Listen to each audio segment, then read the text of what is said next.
The sun hung low over the hills as I carried my pitcher to the well, the familiar weight steady in my hands.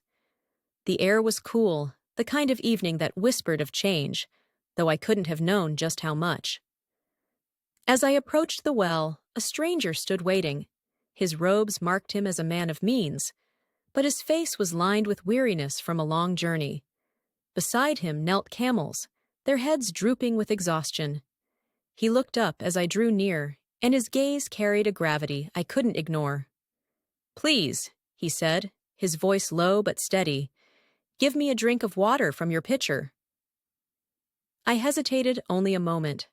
Hospitality was a sacred duty, and this man seemed earnest, though his eyes held something deeper.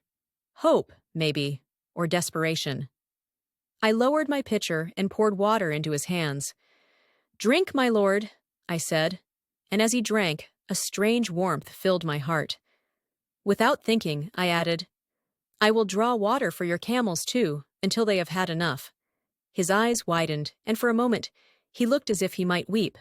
But I turned away quickly, moving to the well.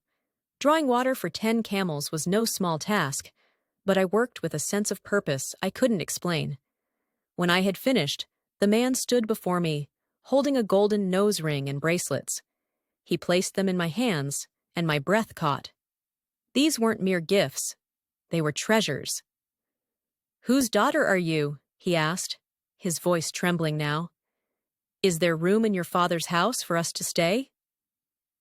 "My name is Rebecca," I replied, barely able to contain my shock. "I am the daughter of Bethuel, of the house of Nahor. Yes, there is room for you." The man fell to his knees, lifting his hands in prayer. "Blessed be the Lord, the God of my master Abraham. He has led me directly to the family of my master's kin." Abraham. I had heard stories of this man, the one who left everything to follow God. And now, his servant stood before me, sent to find a wife for Abraham's son.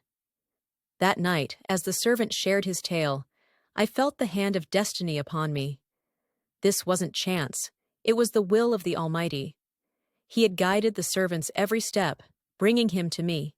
When my family asked if I was willing to go, my answer was clear. I will go. The journey to Canaan was long, and my heart raced as we neared the end. Then, one evening, I saw him, Isaac. He stood in the fields, walking as if deep in prayer. When he looked up, our eyes met, and in that moment, I knew. This was the man I had been led to, the man God had chosen for me.